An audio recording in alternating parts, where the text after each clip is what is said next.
Johnson is one of the alleged shooters who shot and killed Dolph in November 2021. He was one of the 4 people charged in that case. The others are Cornelius Smith, the second accused shooter, along with alleged mastermind Hernandez Govan. A 4th person, Jamarcus Johnson, took a plea deal last year, admitting to being an accessory after the fact. Can you tell me your name, please? Jamarcus Johnson. All right, I'm going to have you look out toward me and speak up so I can hear you. Okay? Jamarcus Johnson. And can you spell the first and last name for the record? J-E-R-M-A-R-C-U-S. And then Johnson. J-O-H-N-S-O-N. We just have to do that for the court reporter. It's a legal thing. Now, Mr. Johnson, you are actually charged in this case. Is that correct? Yes, sir. You are charged with taking possession of some of your brother's property after the Dolph killing, and for aiding him to communicate with another man by the name of Cornelius Smith after the Dolph killing. Okay? You have an attorney for that case, is that correct? Yes, sir. And he's actually in the courtroom today. Yes, sir. You have pled guilty to being an accessory after the fact, several counts of that offense, for taking control over a car your brother was driving afterwards, for taking control over a phone that your brother had afterwards, and for helping him, by using the phone, communicate with Cornelius Smith. Is that right? And you've entered a guilty plea to those offenses, but you have not been sentenced yet. Is that correct? Yes, sir. Meaning that a judge has not had a hearing and told you what your sentence is going to be. Is that correct? Yes, sir. I want to ask you about your brother, Justin Johnson. Okay? Do you see him in the courtroom? Yes, sir. Can you point him out and tell me what he's wearing? Wearing a gray sweater. Okay. Is he seated here behind these 2 attorneys? Could the record reflect he's identified as brother Justin Johnson? The record so reflects he's identified the defendant in court today. Did there come a time after Dolph was killed that your brother Justin got in contact with you? Yes, sir. What was it about? About bringing me a rental car. About bringing you a rental car. Now, had you asked him for a car or anything? No. Okay, so this is, do you know what out of the blue means? Would this be something sort of out of the blue? No, he knew I didn't have a car. Okay, your brother would have known you didn't have a car. Tell me who's in this picture, if you would. You know. I think you've seen those before, Jamarcus, is that right? Yeah. Who's in those pictures? Justin. Your brother Justin? And now you have a car that he's given you. All right. Yes, sir.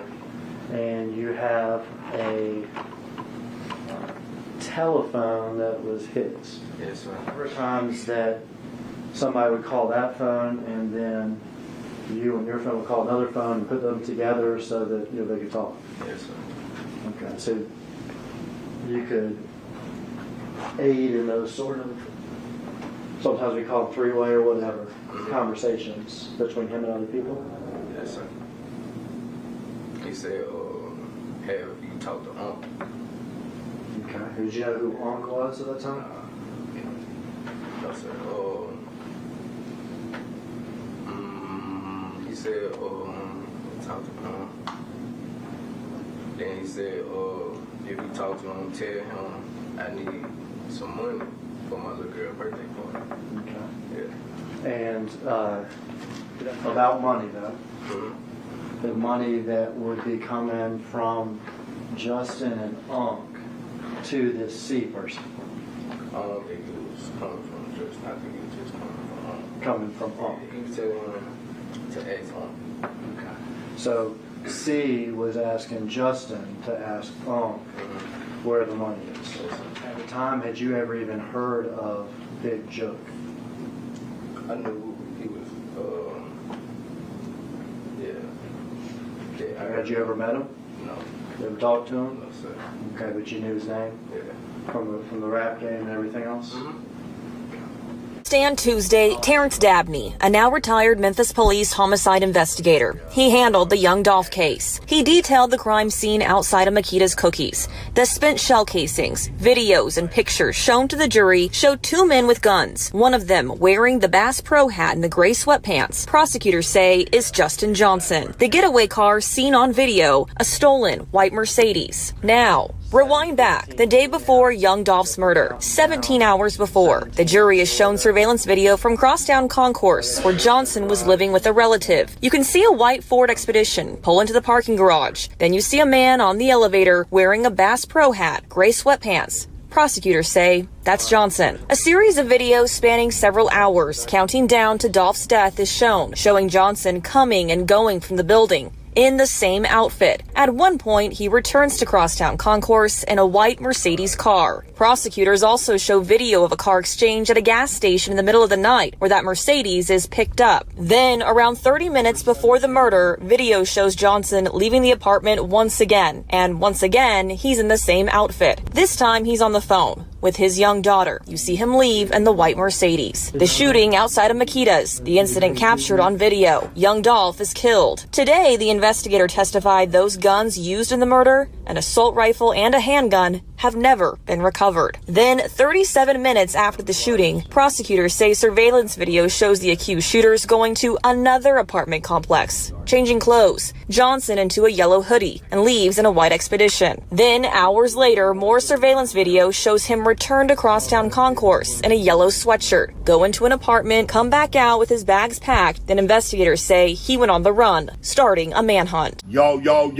it's Big Ant, the spokesman, man. We back. Another edition of Urban Politicians TV, UPTV. Make sure you stay on your pivot at all times, man. Had to come tap in, and first and foremost, I do want to take the time out to once again send condolences to the entire family of young Dolph, his kids, his lady, his family, all close friends, loved ones, anybody who dealt with him from the day to day. And seeing this in the news for them as sensitive as 3 years ago is not that long ago, and they still dealing with the loss of somebody that they loved and cared about outside of being a rapper and entertainer and everything like that. And then with the storyline, you know how these things go in the streets, people that got lost on the other side, even with this case and things of that nature, they got people in their family that ain't got nothing to do with nothing at all, nothing to do with the street stuff. They just love them as the family member and person that they know them as. So condolences to them as well. And I had a link in the description where you can watch this in full on Law and Crime Network and Fox 13 out of Memphis. And I put that up from that clip yesterday to see Jamarcus Johnson, who is Straight Drop's brother. As he came in today, testified in the courtroom. We covered when he took the plea deal last year and agreed to testify after being charged with an accessory to the murder after the fact of young Dolph being shot out there. Well, he came in court today, pointed him out right there as y'all seen, direct. Hey, he came to me with the cell phone, needed me to help him communicate and everything like that, and asked him to post on his social media for him. We saw that in real time last year. I remember the blogs was putting a post up that he was making because they had already accused Straight Drop of doing this, and we see now who was making some of those posters. He put that out there in the courtroom today. Also, he was communicating with Cornelius, that's who C was right there, and he was asking him about We saw that yesterday when Cornelius said, hey, I was asking where the money is, where the money. Hey, I did this for my daughter's birthday. This is what I did it for, where the money is and everything like that. Said that he gave his brother his brother gave him the rental car. We learned that they as brothers through his father's side of the family. They have the same dad, different moms. As he came in and testified, he gonna have to deal with whatever charges they charge him with in the future with this and everything like that. As it went in even more in depth today, and they showed a lot more. Homicide investigator came in, who's actually retired now, but showed play-by-play throughout the day. Everything on video footage from the time he left his apartment. They got that on footage, him walking in and out the lobby, getting in the elevator, going to the gas station after the fact, the night to swap the cars out, driving through the parking garage. They got the shooting, going to apartments after the shooting, then going back with a different color shirt. They talked to the guy who also swapped, one of the guys at the gas station and everything like that came in and spoke as well. And I'm gonna tell you like this right here, bro. This is one of them times when you got everybody testifying against you. This is when it get real. You can read the write-ups on the internet if you need to see those. We see what Cornelius said yesterday. He made $800, thought he was gonna get $40,000 for it.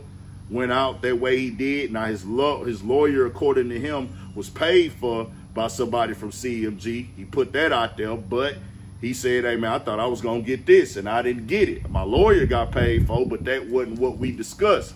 This is why I tell people, bro, and I'm gonna say this in the realest way ever. Your kids don't want to see you behind the wall, bro. Your kids don't want to see you in prison. They even got Straight Drop walking through the elevator with his little girl, man. And now we know the end result of this. Like I tell us as a whole, our community, this ain't just a black thing when it come to murder. This ain't just a black thing when it come to violence. It's just, it gets tied into the storyline of hip hop. Murder is something that's going on every day, dog. You gotta do your best to make wise decisions because it's about your kids. It's about your mama. It's about the people that love you for you, no matter how much money you got, where they see the value in them as a loved one, where you ain't got to throw your life away, because what they gonna always have for niggas is that prison bed where you can lay your head, where they gonna make the biggest bread off of you. They gonna get paid just to house you, to give you an address, to feed you some scraps, slop, and nonsense every day that you wouldn't eat in the free world. So I just gotta tell them like this, bro. Y'all gotta just make the best decisions for y'all. He's innocent until proven guilty in the court of law. So much evidence they putting out there. 4 people testifying against them at this point in time. And then they also supposed to even have it get to the point where gonna be somebody else supposed to come in and testify. So you never know. This is day 2. Tell me what y'all think. We got more coming, more videos. I'll let 1,000 for shit show. Stay on your pivot.